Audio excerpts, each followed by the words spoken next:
My name is Rachel Morgan, and if you had met me 5 years ago, you would be thought I had it all figured out.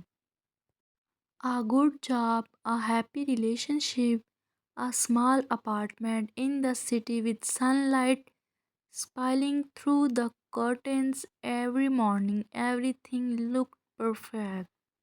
But life has a strange way of testing you. Sometimes it does not break you all at once, it does it slowly, piece by piece, until one day you wake up and realize you do not even recognize the person in the mirror anymore. It started with my job.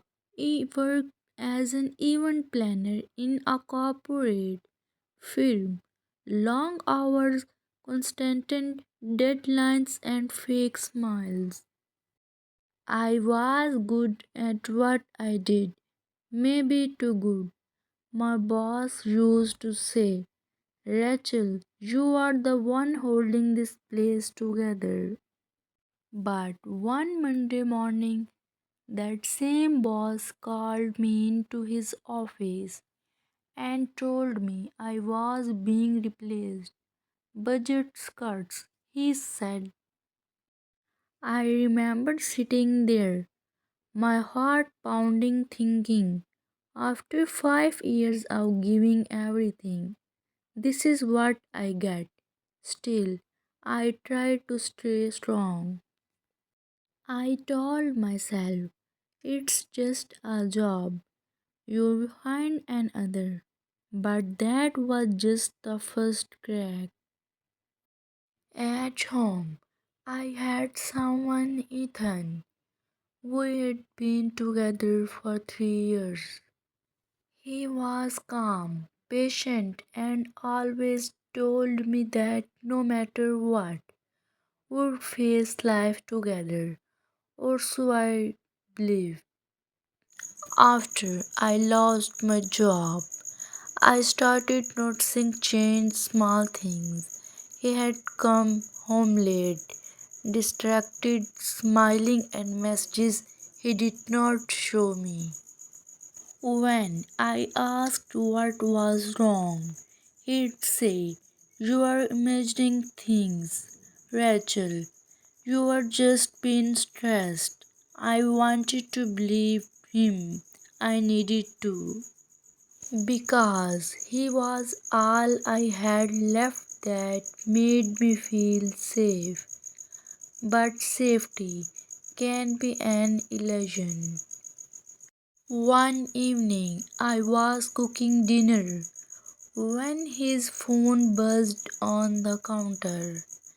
It was a message from someone named Lina. The preview read, cannot wait to see you again tonight. I froze. I stared at the screen, my hands trembling. I felt the ground shift under me. When he came home that night, I did not even yell. I just looked at him and asked, who's Lena? And he went silent. That silence said everything. I packed my things that night and left. No arguments, no tears, just emptiness. In the months that followed, my life became quiet, too quiet. Days blurred together. My savings ran out. Then rent was overdue. I applied for jobs, went to interviews, heard we'll get back to you 100 times and no one ever did. One day I sat by the window of my apartment, watching people hurry to work, laughing, living, moving forward, and I whispered, why not me? That was the moment I broke. I stopped answering calls. I stopped meeting friends I'd like. awake at night replaying everything, what I could be done differently, who I could be. The world outside my window moved on, but I was stuck in a loop of memories and regrets. Until one night, I found myself standing on the bridge near my apartment. The city lights shimmered on the water below.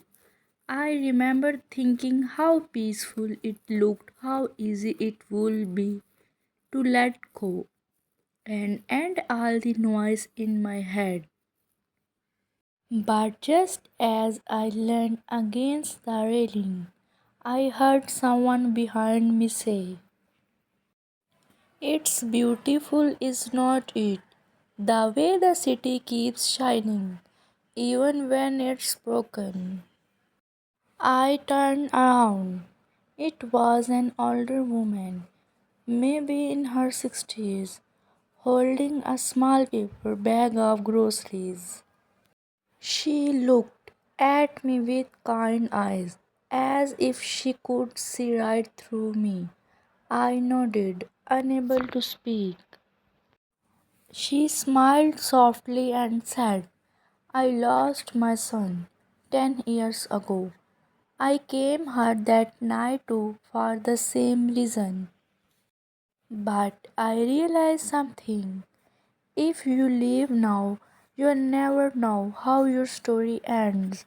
Her words hit me like lightning. If you leave now, you'll never know how your story ends. That night, I went home. I cried, not the quiet kind of crying I used to do, but the deep, ugly kind that comes when you finally let go. And then I promised myself something. I don't know how to fix my life yet, but I will start with one thing. I won't give up. The next morning, I made coffee and opened my laptop again. This time, I did not look for corporate job. I looked for something I loved. When I was a kid, I used to design little cards, birthday cards, invitations, posters. I loved colors, fonts, and creating something beautiful from nothing. So I started freelancing. At first, it was slow, $20 projects, teeny deadlines, but it gave me purpose. I woke up every day with something to do, something that mattered to me. Months turned into a year. My clients grew. My confidence returned. I started posting my work online, and one day a small publishing company reached out. They wanted me to design covers for their books. It was not glamorous, but it felt right.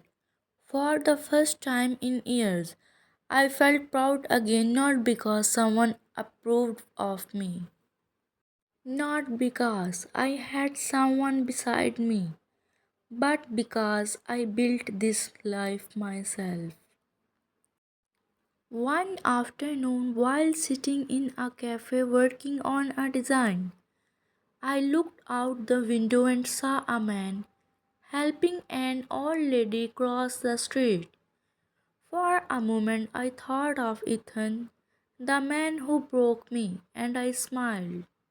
Not with bitterness, but peace. Because sometimes people come into your life to teach you lessons, not to stay. He taught me what betrayal feels like, but he also taught me how to rebuild myself. 2 years later, I stood on that same bridge again, but this time not to end my story, to celebrate it. The wind was cold, the city lights glowed below, and I whispered into the night, "Thank you for breaking me, because I would not have found myself otherwise." And somewhere in that endless noise of the city, I heard lie whisper back. You were never broken, Rachel. You were just become who you were meant to be.